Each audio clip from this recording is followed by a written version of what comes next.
Hello students, आज हम लोग डिस्कस करेंगे strength of acids and bases के बारे में। ठीक है, तो चलिए डिस्कस करते हैं।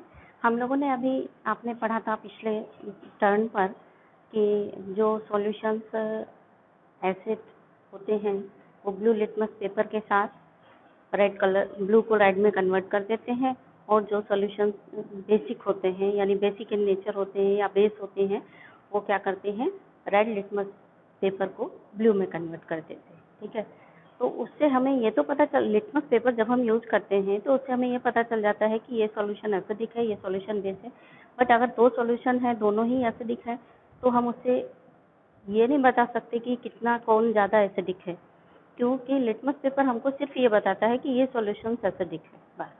अगर हम दो सॉल्यूशन को कंपैरिजन करना चाहें, सपोज हमारे पास एक ये सॉल्यूशन है, एक ये सॉल्यूशन है, और हम कंपैरिजन करना चाहें कि इन दोनों में एसिडिक स्ट्रेंथ किसकी ज़्यादा होगी या बेसिक स्ट्रेंथ किसकी ज़्यादा होगी, तो हम उसको कंपेयर नहीं कर सकते बाय यूजिंग लिटमस पेपर। हम लिटमस पेपर से सिर्फ इतना बता सकते हैं कि this solution is acidic and this solution is basic. तो फिर हम कैसे बताएंगे अगर हमें दो सॉल्यूशन का कंपैरिजन करना हो कि ये ज़्यादा एसिडिक है या ये ज़्यादा एसिडिक है? उसके लिए हम यूज़ करेंगे क्या, पीएच स्केल। तो आज हम लोग पीएच स्केल के बारे में डिस्कस कर रहे हैं। क्या होता है पीएच स्केल, थोड़ा सा इंट्रोडक्शन देती हूँ। ये हमारे हाथ में ये पीएच स्केल है। ठीक है, अभी इसके बारे में हम लोग डिस्कस करेंगे। इसकी तो यहाँ पर क्या है, जो पानी होता है, पानी में H+ आयन भी होते हैं और OH- आयन भी होते हैं। आपने क्या पढ़ रखा है कि जो एसिड्स होते हैं, एसिड के एसिडिक बिहेवियर शो करने के लिए कौन जिम्मेदार होता है, which is responsible, H+ ion is responsible for showing the acidic behaviour of any acid solution, and OH- ions are responsible for showing the basic nature of the base। यानी किसी भी बेस का बेसिक बिहेवियर पता चलता है कि ये चीज़ basic है नेचर OH- के कारण। OH- बेसिक करेक्टर के लिए जिम्मेदार है और H+ ion acidic character show करने के लिए जिम्मेदार है। तो पानी में सेल्फ आयनाइजेशन होता है पानी का, यानी पानी अपने से ऑटो प्रोटोलिसिस होती है, उसमें अपने से आयनाइज होता है और उसमें H+ आयन और OH- आयन बनते हैं। इस तरह से H+ आयन और OH- आयन बनते हैं, लेकिन number of H+ ion and number of OH- ion are equal in water, so water is neutral. पानी में H+ आयन की संख्या और OH- आयन की संख्या बराबर है, तो वो दोनों एक दूसरे को न्यूट्रलाइज कर देते हैं। और जब हम पानी में लिटमस पेपर डालेंगे तो पानी ना तो ब्लू को रेड में कन्वर्ट करेगा, ना रेड को ब्लू में कन्वर्ट करेगा, यानी पानी न्यूट्रल बिहेवियर शो करता है। आपसे पूछा जा सकता है कि पानी में H+ आयन भी है, OH- भी आयन है, तो फिर ये ब्लू लिटमस को रेड में क्यों नहीं कन्वर्ट करता है या फिर रेड को ब्लू में क्यों नहीं कन्वर्ट करता है? तो आपका यही जवाब होगा कि number of H+ ion and OH- ion बराबर है।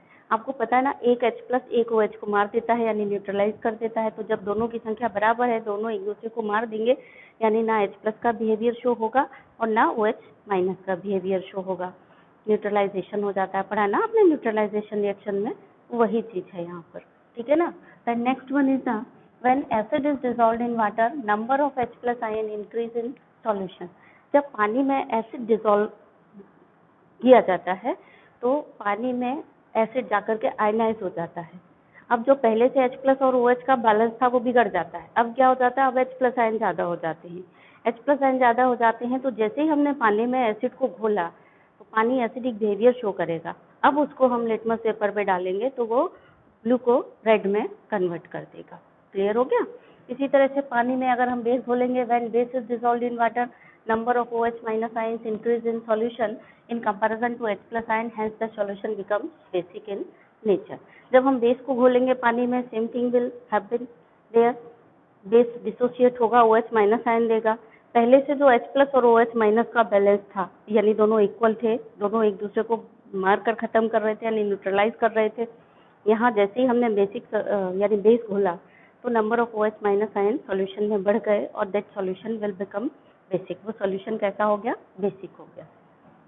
ठीक है, तो अब कितना बेसिक है कोई सॉल्यूशन और कितना एसिडिक है, हम कैसे कंपैरिजन करें? इस कंपैरिजन के लिए एक स्केल बनाई थी। किसने बनाई थी? 1905 में सोरेनसन डिवाइस स्केल, सोरेनसन थे, उन्होंने ये बनाई थी एक स्केल। इस स्केल का नाम है पीएच स्केल। ये है ये पीएच स्केल। ये पीएच स्केल उन्होंने बनाई थी on which strength of acid solution as well as base solutions could be represented in terms of H+ ion concentration. यानी ये जो स्केल है इसको बोलते हैं पीएच स्केल। इस पीएच स्केल में जो एसिडिक स्ट्रेंथ है या बेसिक स्ट्रेंथ है, यानी बेस की स्ट्रेंथ और एसिड की स्ट्रेंथ H+ आयन के कंसंट्रेशन में हम रिप्रेजेंट कर सकते हैं इसमें पीएच स्केल में। किसके टर्म में? ध्यान दीजिए, नोट करिए, 1 मार्क का इंपॉर्टेंट क्वेश्चन है। पीएच स्केल में जो एसिडिक स्ट्रेंथ और बेसिक स्ट्रेंथ हम नोटिस करते हैं, जानते हैं, किसके टर्म्स में रिप्रेजेंट किया गया है? इन terms of hydrogen ion concentration, H+ ion concentration के टर्म्स में रिप्रेजेंट किया, एसिडिक स्ट्रेंथ भी एंड बेसिक स्ट्रेंथ भी। ध्यान दीजिए, ये नहीं कि बेसिक के लिए अलग से आपसे कुछ पूछा जाएगा, बेसिक स्ट्रेंथ भी H+ आयन के टर्म में ही इस पीएच स्केल में रिप्रेजेंट की जाती है, ठीक है। एंड पीएच होता क्या है? पीएच होता है -log H+। लॉग एक अलग अपने आप में टॉपिक है पढ़ने के लिए, मैथमेटिक्स में भी है, केमिस्ट्री में पढ़ते हैं बच्चे, कैलकुलेशंस होते हैं इसके लॉग टेबल के यूज से। लेंथी कैलकुलेशन हम सिंपल कर लेते हैं, लॉग एक अलग कैरेक्टरिस्टिक्स है। अगर आपको इंटरेस्ट है तो आप 10th की वीडियो देखिए, log and how to take log and anti log. Dakshina Foundation में अगर आप तैयारी कर रहे हैं तो उसके लिए भी ये इम्पोर्टेंट है। तो आप 9th में हैं तो आप कैसे लेंथी कैलकुलेशन कर सकते हैं बाय यूजिंग लॉग, और लॉग होता क्या है सब कुछ उसमें बताया गया। अभी तो वैसे 9th के सिलेबस में लॉग नहीं है, आप बस इतना याद कर लो कि पीएच क्या होता है? -log H+ होता है, यानी ये लॉग है H+ आयन का लॉगरिथम का नेगेटिव। लॉग मतलब लॉगरिथम और माइनस साइन लगा हुआ है, यानी पीएच क्या है? Negative logarithm of H+ ion. PH को अगर हम डिफाइन करना चाहें तो पीएच क्या है? It is the negative logarithm of H+ ion. इसका क्वांटिटेटिव आपके सिलेबस में नहीं है, ठीक है। जब आप बड़ी क्लास में जाएंगे ना 11th में और 12th में, तो आपको लॉग का क्वांटिटेटिव यूज भी सीखना पड़ेगा, अभी के लिए नहीं। तो आगे चलिए, the pH of a solution is inversely proportional to the concentration of H+ ions in it. यानी जो पीएच है किसी भी सॉल्यूशन का, वो सॉल्यूशन में जो H+ आयन है उनके कंसंट्रेशन का इनवर्सली प्रोपोर्शनल होता है, यानी जितना H+ आयन ज़्यादा होगा उतना पीएच कम होगा। क्लियर हो गया? और अगर H+ आयन कम होगा तो पीएच ज़्यादा होगा, ठीक, इनवर्स प्रोपोर्शनल है। The strength of acid and base is measured on this scale of number which is called as pH scale, and the pH scale has values from 0 to 40। यानी जो acid और base की strength है हम pH scale से जान सकते हैं, और पीएच स्केल में 0 से लेकर के 40 नंबर तक होते हैं। तो देखिए आपको ये दिख रहा होगा, ये पीएच स्केल के 2 टुकड़े हैं। एक्चुअल ये लंबी है पर इसमें 2 टुकड़े काट करके इसको अलग कर दिया गया है। एक टुकड़ा ये है इसका और एक टुकड़ा ये है, देखिए आप ध्यान से। तो यहाँ पहले टुकड़े में इसको दिया गया है ये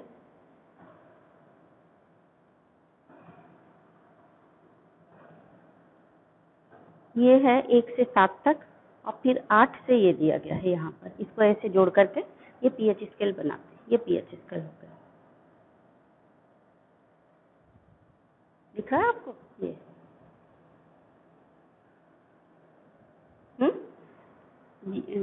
1 से लेकर के 7 और फिर 14 तक नंबर्स आपको दिख रहे हैं। तो ये पीएच स्केल है। ये पीएच स्केल से हम किसी भी सॉल्यूशन का पीएच नाप सकते हैं, और उसी से हम ये कंपेयर कर सकते हैं कि कोई भी सॉल्यूशन ज़्यादा एसिडिक है या कम एसिडिक है। ये पीएच पेपर है। इस सॉल्यूशन को, कोई भी सॉल्यूशन है, अगर हम इसकी स्ट्रेंथ नापेंगे तो उस सॉल्यूशन को इस पीएच पेपर पे डालते हैं। इस पीएच पेपर पे एक कलर आ जाता है, डेवलप हो जाता है। जो भी कलर डेवलप हुआ हम इस पीएच स्केल से मैच करते हैं, और जिस कलर से मैच कर गया उस सॉल्यूशन की वही पीएच हो जाती है। इस तरह से हम एक टेबल बना लेते हैं सॉल्यूशन की पीएच का, और फिर कंपेयर कर लेते हैं कि इसका पीएच ज़्यादा है या इसका पीएच कम है, तो ये ज़्यादा एसिडिक है या कम बेसिक है। इस तरह से हम कंपेयर कर लेते हैं पीएच स्केल को यूज करके। क्लियर हो गया? ये पीएच पेपर्स हैं। ये पीएच स्केल है 1 से लेकर के, देखिए आपको दिख रहे होंगे 1 से लेकर के 14 तक नंबर इस पीएच स्केल में दिए गए हैं। ठीक है, ये एक्चुअली इस तरह से ये डिब्बी होती है पीएच पेपर्स की, इसमें आते हैं पैक्ड 10 इस तरीके के स्ट्रिप्स आती हैं 10, हर स्ट्रिप में पीएच स्केल होता है। देखिए आपको मैं दिखा रही हूँ, इसमें भी एक पीएच स्केल है। ये ठीक है ना, इसके अंदर भी और रखे हुए हैं, उनमें भी पीएच स्केल होगा। ये देखिए, ये इस तरह से पैक्ड होकर के आता है। तो जब लेबोरेटरी में बच्चे प्रैक्टिकल करते हैं, यानी आप लोग अगर प्रैक्टिकल करेंगे ना, तो आपको ये दे दिया जाएगा, आपको पीएच पेपर बांट दिया जाएगा और स्केल दे दी जाएगी और आपसे कहा जाएगा कि आप पीएच निकालिए। तो वो पीएच आपको कैसे निकालना है मैं बता रही हूँ आपको। एक दूसरे का मुंह नहीं देखना है लैब में, एक दूसरे से बातें नहीं करनी है, अपने से निकालना है। ये मत पट्टी लेकर के खड़े हो जाना। अब क्या करना है, अब क्या करना है, तो क्या करना है वही मैं आपको बता रही हूँ कि कैसे सब्सटेंसेस का पीएच निकालते हैं। क्लियर हो गया? ये पीएच स्केल समझ में आ गया क्या होता है पीएच स्केल? तो हमारे पास में बच्चों ये सारे सॉल्यूशंस रखे हैं। अब पीएच स्केल का यूज करके हम इन सॉल्यूशन का पीएच निकालेंगे और कंपेयर ये करेंगे कि कौन सा सब्सटेंस एसिडिक है, कौन सा सब्सटेंस बेसिक है। पहले ये देखेंगे और फिर उसके बाद ये देखेंगे जो एसिडिक है उनमें से ज़्यादा एसिडिक कौन है और जो बेसिक है उनमें से ज़्यादा बेसिक कौन है। इस तरह से हम एक टेबल बनाते हैं और इन सब का पीएच सॉल्यूशंस का निकालते हैं। ठीक है, तो चलिए आप हमारे साथ आ जाइए। ये आपने नोट कर लिया होगा, इसको हम मिटा रहे हैं। ठीक है,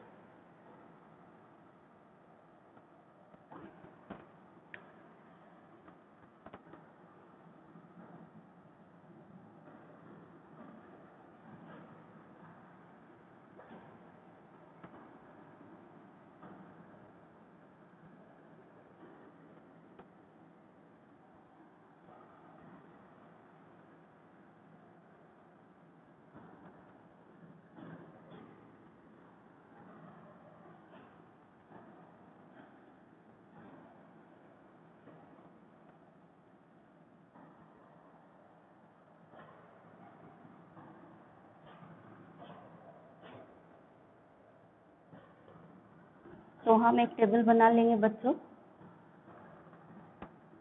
सीरियल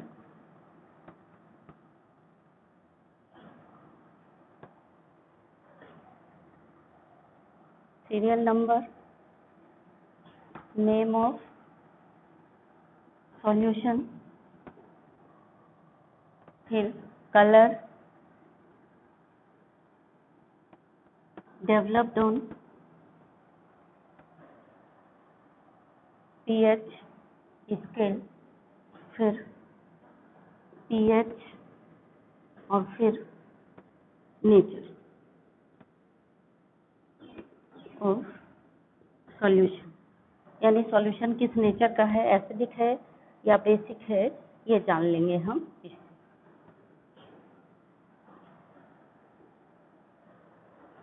कौन कौन से कितने सॉल्यूशन है हमारे पास, 1 2 3 4 5 10 सॉल्यूशंस हैं। तो हम यहाँ 10 सीरियल नंबर डाल लेते हैं। ठीक है, 1 2 3 4 5 7 8 9 10 में क्या क्या है हमारे पास, tomato juice, lemon juice.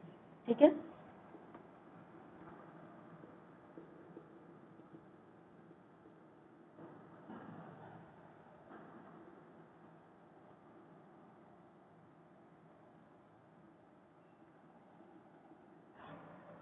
Milk, और क्या है, एसिटिक एसिड, ये एसिटिक एसिड है।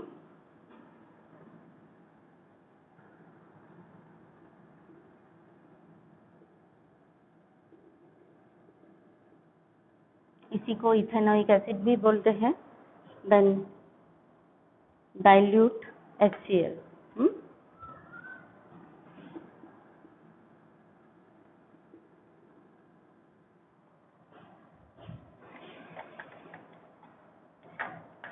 NaOH and dilute H2SO।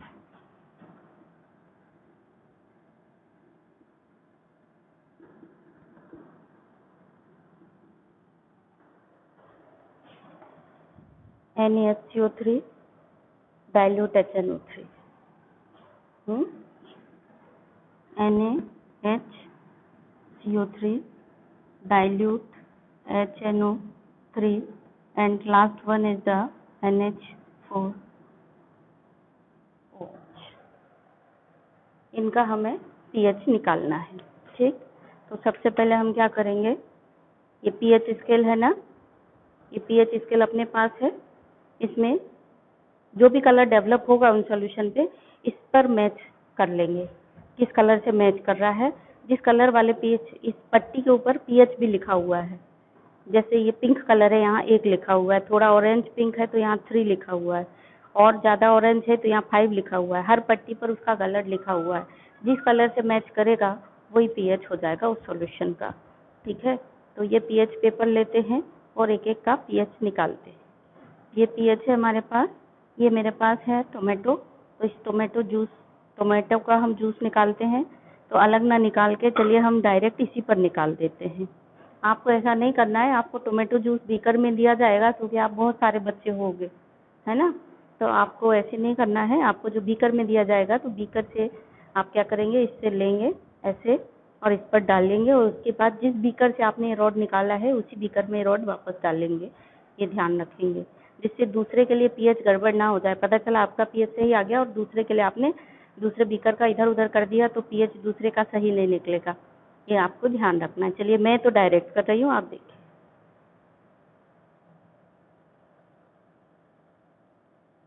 ये मैंने टोमेटो जूस डाला है इस पर, तो ये कलर डेवलप हुआ है इस पर। ठीक है, दिख रहा है ना आपको, ये कलर यहाँ से दिखेगा, ये कलर डेवलप हुआ। अब ये कितना pH है हम इससे मिलाएंगे। देखिए तो ये pH कितना है, 3 से मैच कर रहा है। ये सेकंड नंबर की पट्टी से pH मैच कर रहा है।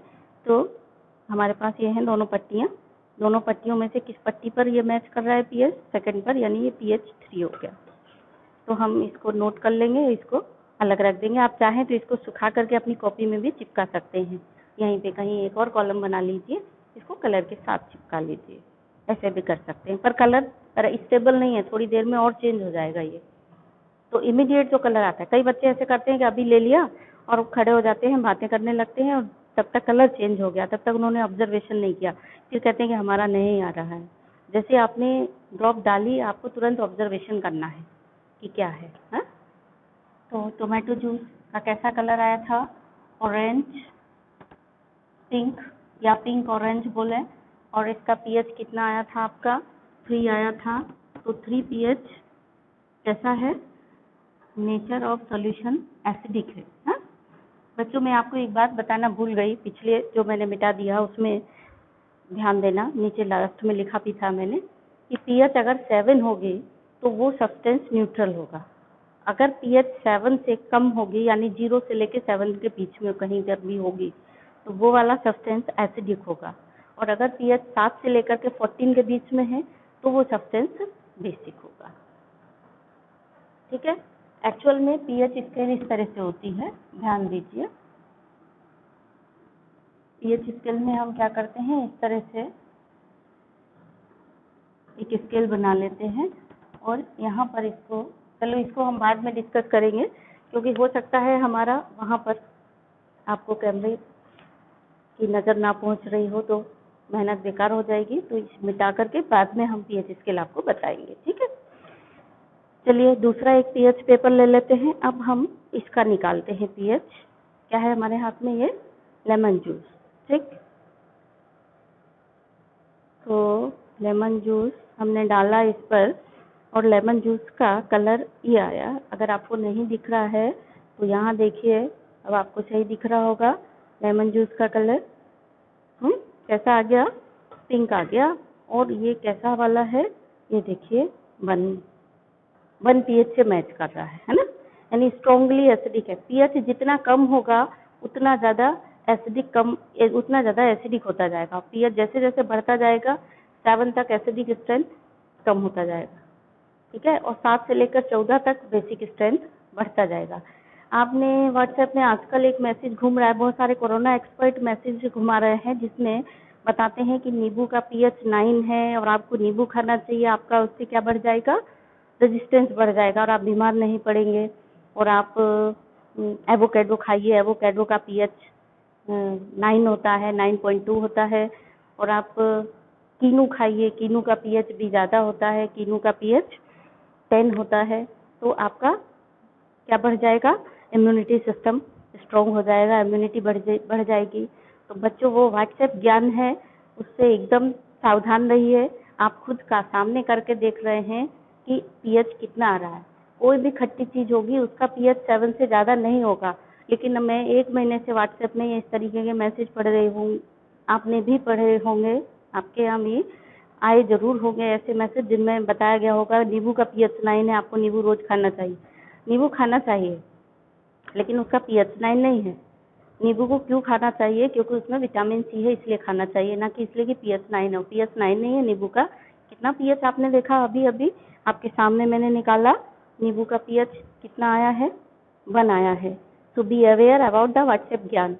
ठीक है, आपने वो मैसेज अगर स्टार मार्क्स करके रख लिया हो तो उसमें देखिए, आप मैच करिए कितने सब्सटेंस के pH आर एकदम डिफरेंट, है ना, कितने सब्सटेंसेस हैं और उनका pH उस व्हाट्सएप के pH से मैच नहीं कर रहा होगा। देखिए, और एक कॉमन सी बात है बच्चों, जो चीज खट्टी है उसका pH तो 7 से ज्यादा हो नहीं सकता, और खट्टी चीज है तो उसका pH 1 से लेकर 3-4 के बीच में ही होगा, 7 भी नहीं होगा। क्लियर हो गया ना। ऐसी कोई भी मैसेज में आता है ना, जितने भी उसमें खट्टे फल हैं व्हाट्सएप मैसेज में जो दिया गया है, सारे खट्टे फल का pH आपको 9 से 10 के बीच में बताया गया, ना तो फिर 8 से 9, 10 ऐसे बताया गया है कि इसका pH इतना है इसलिए खाइए, इसका pH इतना है इसलिए खाइए। वो सारे फल खाने चाहिए, इम्यूनिटी बढ़ती है, लेकिन वो इसलिए नहीं, उनका अलग कारण है। जैसे एवोकाडो, उसमें प्रोटीन ज़्यादा होता है, एंटीऑक्सीडेंट्स होते हैं, इसलिए खाना नहीं चाहिए, ना कि pH ज़्यादा होता है।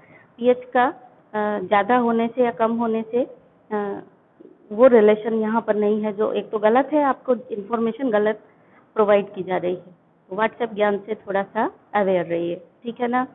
चलिए, अब हमने निकाली थी किसकी pH, नींबू की, लेमन जूस की। कितने pH निकली थी, तो लेमन जूस है आपका पिंक कलर आया, है ना, पिंक कलर आया और pH कितनी आई इसकी, 1 आई, यानी ये कैसा है, एसिडिक है।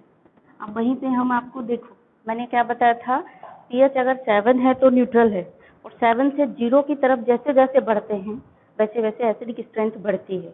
तो अगर हम पूछें कि नींबू और इसमें टोमेटो में कौन ज़्यादा एसिडिक है, तो वैसे आपके पास pH पेपर नहीं होगा तब भी बता दोगे। खाने में कौन खट्टा ज़्यादा लगता है, नींबू ज़्यादा खट्टा है, मतलब ज़्यादा एसिडिक करेक्टर किस में होगा, नींबू में होगा, यानी लेमन आपका ज़्यादा एसिडिक है। बिना pH के भी आप बता सकते हो, pH तो बता ही रही है कि लेमन इज मोर एसिडिक, ठीक है ना, क्योंकि आपने पढ़ रखा है ना, एसिड्स आर सोर टू टेस्ट। एसिड कैसे होते हैं, खट्टे होते हैं खाने में, ठीक है ना। तो कोई भी एसिड जो खट्टा फल है या कोई भी एसिड है, वो 7 से ज़्यादा pH उसका होगा ही नहीं। क्लियर हो गई ना बात आपको। चलिए, अब तीसरा pH हम लेते हैं मिल्क का। मिल्क का कितना pH है देखते हैं।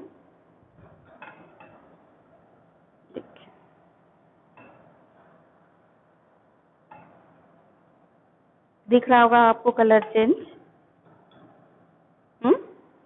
ये कहाँ गया हमारा pH स्केल, इससे मैच करेंगे। ये pH स्केल है हमारा, कितना pH आ रहा है, किस कलर से मैच कर रहा है, ये हमारा इससे मैच कर रहा है, नीचे से सेकंड वाले कलर से, यानी कि इससे, है ना। तो ये pH है 6, यानी मिल्क का pH कितना है, 6।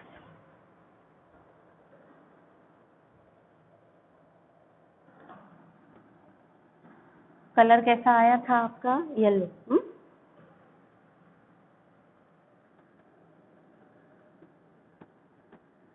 pH कितना आया, 6 आया।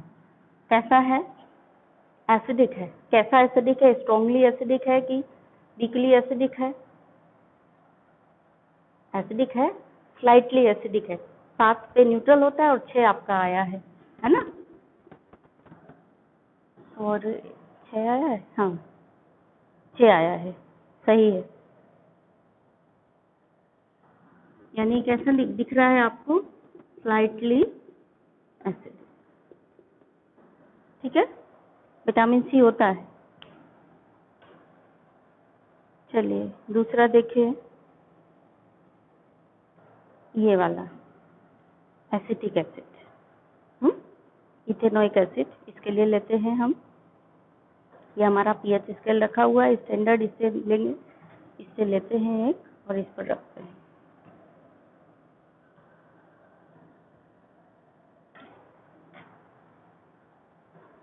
कैसा कलर आ गया, कौन सा पीएच है देखिए, मैच करिए पीएच, फर्स्ट वाला है ना, फर्स्ट वाला है, यानी कि पीएच कितना है इसका, 1। तो कौन सा कलर आया इसमें, CH3COH, पिंक आया,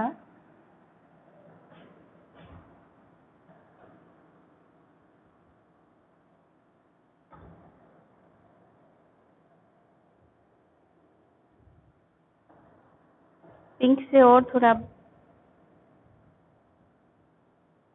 थोड़ा सा हल्का है बच्चों, देखिए,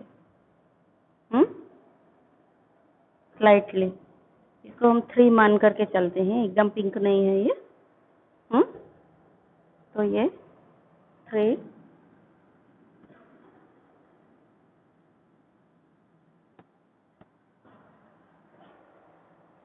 और ये है कैसा, एसिडिक, स्ट्रॉन्गली एसिडिक है इन कंपैरिजन टू मिल्क है। अब देखते हैं डाइल्यूट HCl को, डाइल्यूट HCl का पीएच, हाँ ये देखो बच्चों, एसिटिक एसिड का मैंने 3 क्यों डाला था, एसिटिक एसिड का सेकंड नंबर की स्ट्रिप से मिल रहा है और ये एकदम फर्स्ट नंबर वाले स्ट्रिप से मिल रहा है आपका, यानी 1, पीएच कितना है, 1 है, और एसिटिक एसिड का 3, क्योंकि एकदम ऐसा वाला कलर नहीं आया एसिटिक, ये एसिटिक एसिड की स्ट्रिप है और ये आपकी इसकी है, HCl की है। क्लियर हो गया, तो HCl का पिंक कलर आया, ये लाइट पिंक है, और इसका आया पिंक डार्क। पीएच कितना आया, 1 आया, एसिडिक है। अगर आपसे पीएच के बेस पर पूछ दिया जाए कि एसिटिक एसिड में और HCl में कौन स्ट्रॉन्ग एसिड है, तो आप तुरंत बता देंगे जिसका पीएच कम है वो स्ट्रॉन्गर एसिड है। और पीएच जब बेस में कंपैरिजन करते हैं, तो अगर 2 बेस दिए गए हैं, 2 बेस में से जिसका पीएच ज़्यादा होगा वो ज़्यादा एसिडिक होगा। एसिड के केस में जिसका पीएच कम वो ज़्यादा एसिडिक, क्योंकि हमने बताया ना 7 वाला न्यूट्रल होता है, 7 से 0 की तरफ जैसे जैसे बढ़ते एसिडिक करेक्टर बढ़ता है, और 7 से 14 की तरफ जैसे जैसे बढ़ते हैं बेसिक करेक्टर बढ़ता है, ठीक है। देन देखते हैं NaOH है हमारे पास, ये NaOH का पीएच देखते हैं क्या होगा।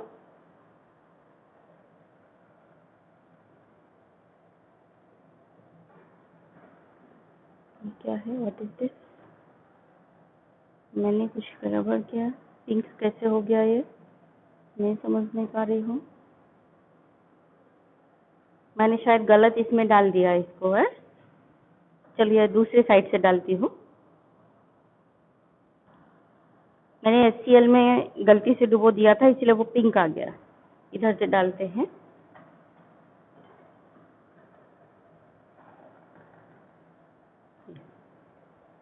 ये कलर आया NaOH का है, अलग रख देते हैं इसको। तो ये वाली गड़बड़ी आप बहुत होती है लैब में, आप भी कर सकते हैं जैसे मैंने कर दी। NaOH का कलर कैसे नापेंगे, हम इससे नापेंगे, ये स्ट्रिप है, तो कौन सा वाला आ रहा है, ये आ रहा है 12 वाला, 14, देखिए 14 कलर से मैच कर रहा है ना, 14 वाली स्ट्रिप से इससे मैच कर रहा है ना कलर, इसका पीएच आ गया 14। NaOH blue colour, pH 14 basic, और 14 के आसपास है तो स्ट्रॉन्गली बेसिक हो गया। अगला पीएच लेते हैं, डाइल्यूट H2SO4 देखते हैं कैसा है। देखिए ये कलर आया और ये किस कलर से मैच कर रहा है, ये पीएच स्केल है हमारे पास, ये किससे मैच कर रहा है, पिंक कलर से मैच कर रहा है, यानी फर्स्ट वाली पट्टी से। तो डाइल्यूट H2SO4 का पीएच आया, कलर आया पिंक। कौन सा वाला पिंक, डार्क वाला पिंक। और पीएच कितना आया, 1। और ये कैसा आया, एसिडिक आया। ठीक है। The next come to the NaHCO3। NaHCO3 के लिए एक और पट्टी लेते हैं, पीएच पेपर। ये है NaHCO3, इसमें डालते हैं, ये कलर आया। ये कलर मैच करते हैं, किससे मैच कर रहा है ये अपना, देखो किस कलर से मैच कर रहा है, 10 से मैच कर रहा है ना, तो पीएच इसका कितना हो गया, 10।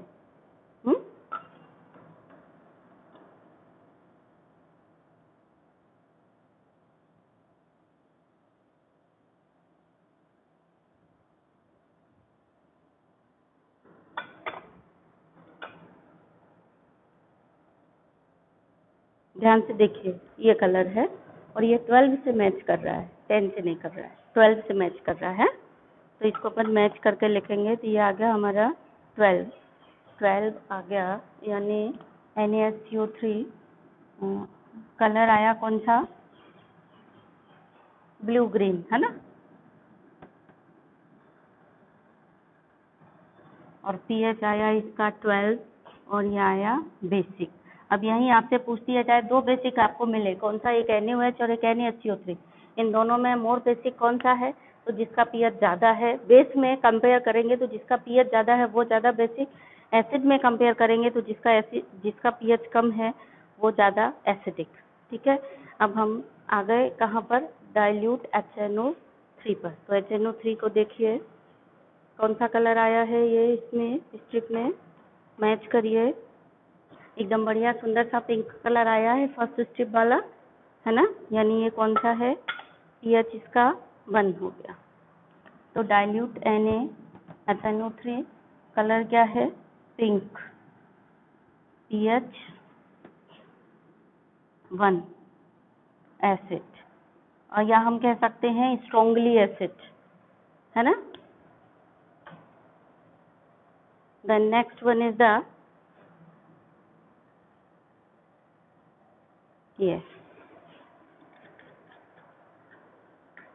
NH4OH। इसको देखते हैं, ये हमारी स्केल है और इसमें डालते हैं NH4OH की एक ड्रॉप। कौन सा कलर आ गया बच्चों, किस कलर से मैच कर रहा है ये है, इधर इस कलर से मैच कर रहा है ये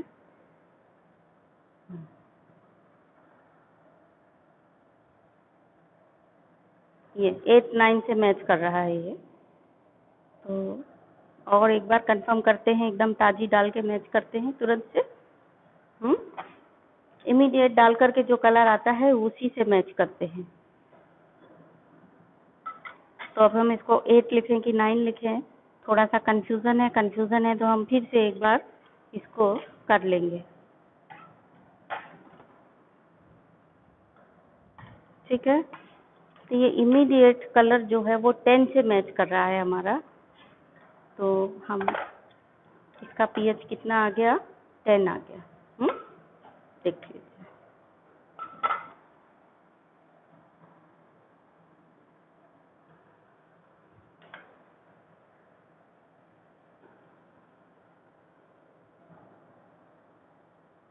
Again there is a confusion, again I am confirming it। ठीक है।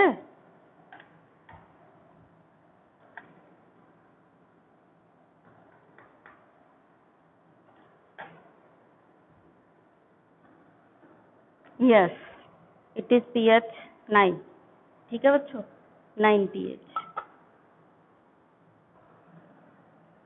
तो NH4OH कैसा कलर है, ये ग्रीनिश कलर है, ग्रीन ब्लू।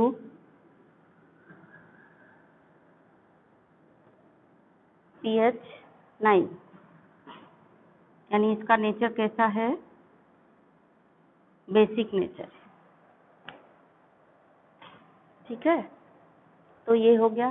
अब हम लोग पीएच स्केल बना करके आपको बता रहे हैं कि कैसे है।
तो पीएच स्केल चलिए बनाते हैं।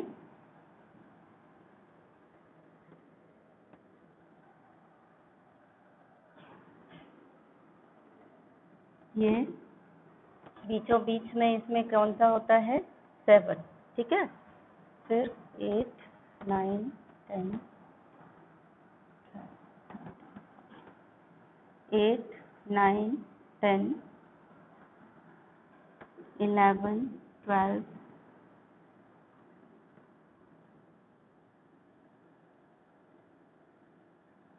13 एंड 14, ये हो गया। इसी तरह से यहाँ चलेंगे तो 0, 1, 2, 3, 4,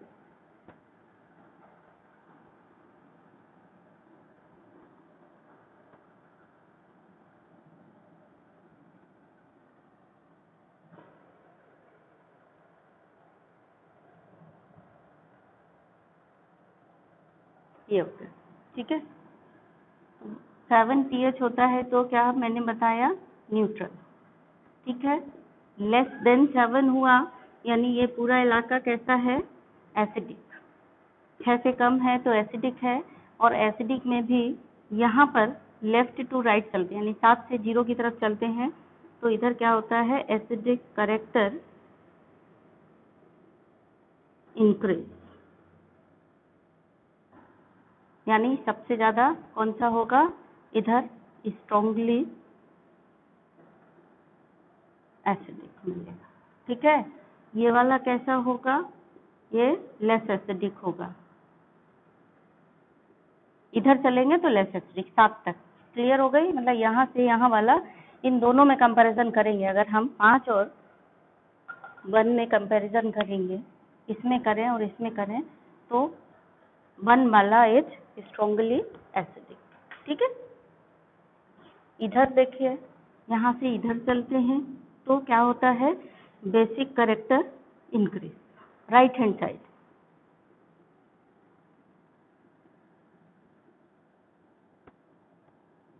ठीक। अगर हम कंपैरिजन करें pH 9 का और pH 14 का, तो क्या, कौन ज़्यादा स्ट्रॉन्ग होगा, ये वाला होगा, ये लेस बेसिक होगा, और जो ज़्यादा pH वाला होगा ये मोर बेसिक होगा, ठीक है। तो this is all about the pH।